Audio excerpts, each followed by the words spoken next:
Welcome back, all of you.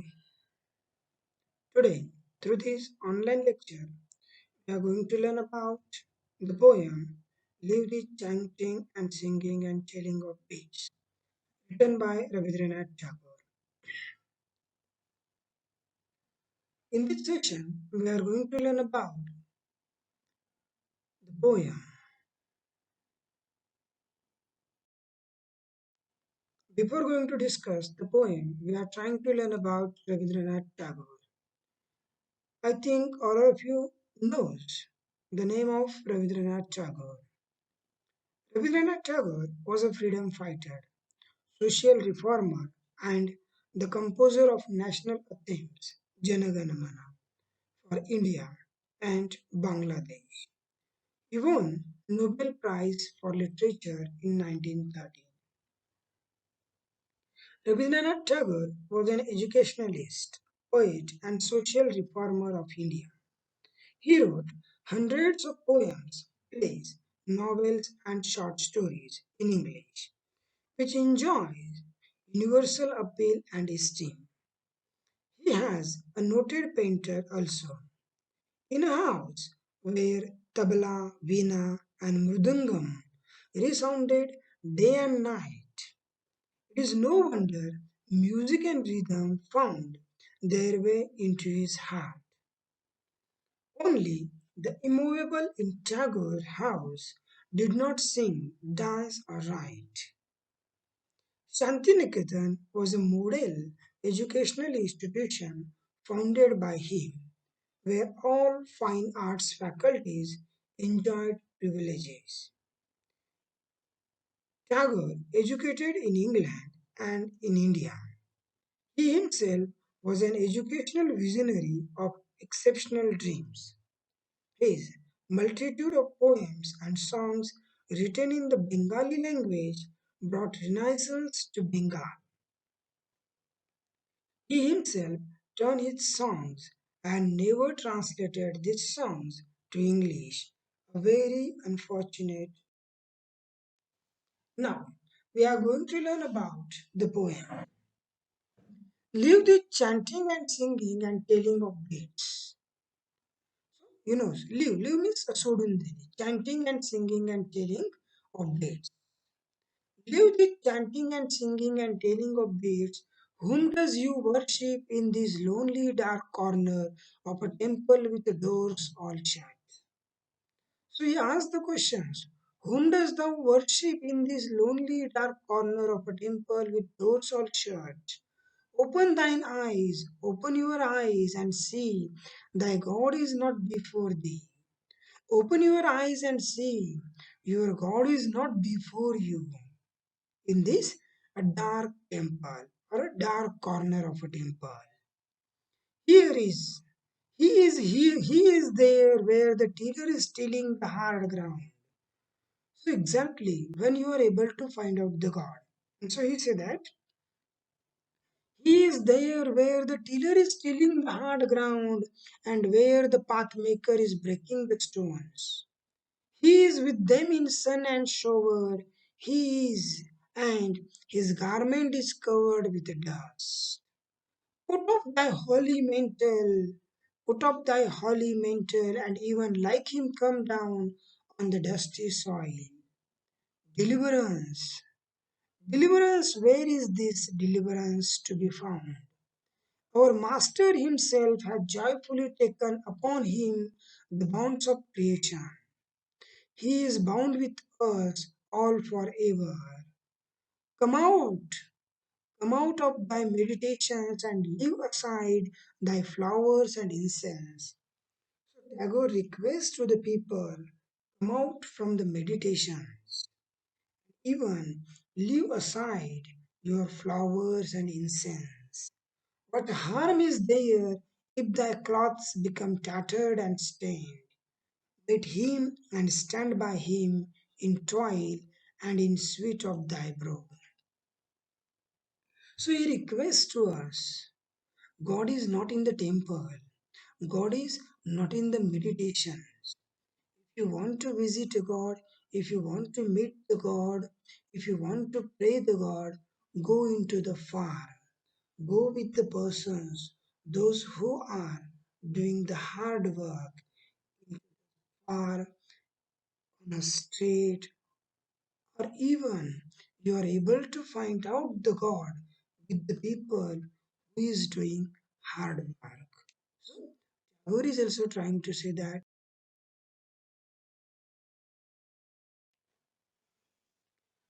again with the help of some critical appreciations, we are trying to learn the poem. Leave the chanting. Tagore says one should leave this chanting, singing, and telling of beads. It means that one should stop to singing the songs, even to saying the stories of God, even to uttering the shotras or the mantras of the God. He questions the religious people that who do you do or who do you worship in this dark corner of a temple? Open your eyes and see God is not there before you. One can see God where the tiller is tilling the hard ground and the pathmaker is breaking stones. He says that one can see God in sun and shower where the tiller and the pathmaker is and come down to the dusty soil. The poet then questions what is deliverance and where can we find it? God is the creator and master of everything. God has created this world joyfully and is attached with us. Then why people are meditating and chanting? They think that when one is doing chanting, he is very real to God and he can achieve everything. But according to the poet, one can find God not in the temple, but with the workers who are working whole day in the dirt and under the hot sun. He asks us, what harm is there if you work under the sun and if your clothes become dirt? Even when your clothes are turned out or stained, there is no harm because one is going to see the Creator. Thus, the poet says there is no harm in meeting God in such circumstances because the Creator is there in these places.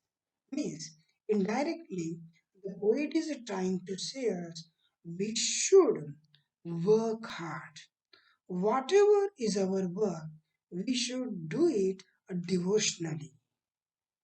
Only a chanting and singing, telling beads, or even going to temple or even visiting the holy places, it means not the God, or you are not doing the God's work. If you want to do the God's work, you should perform your duty. Whenever you are performing your duty with a truthfully, with a skillfully, it means you are praising the God. Students, for your better understanding, I am mentioning or I am explaining you two questions that will help you for better understanding of the poem. The first question is, why does the poet say that God is not in the temple? The poet says that God is not to be found in the lonely dark corners of the temple with all the doors shut. God has gone out to stay with the tillers, stone breakers, and path makers that do the heaviest of works. He lives in their company who toil in sun and shower and whose clothes are soiled with dust. The next question, where can we find God? God can be found among the humble and downtrodden tillers of the land and path makers who work hard at breaking stones. He lives in their company who toil in sun and shower, and whose clothes are soiled with dust. If an ascetic wants to meet God, he should stop chanting the beads and come out of the temple and work with the humble tillers of the soil in rain and sun. So here are also another questions. How can we attain deliverance?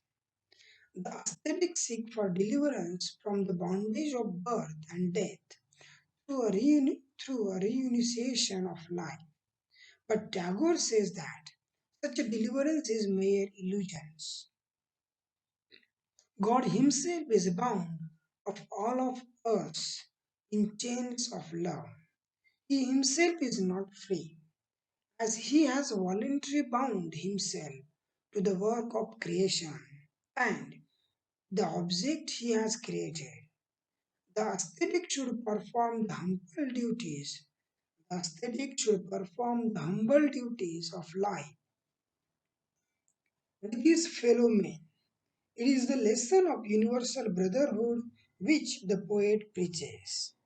The poet trying to say that God is bound himself with his work.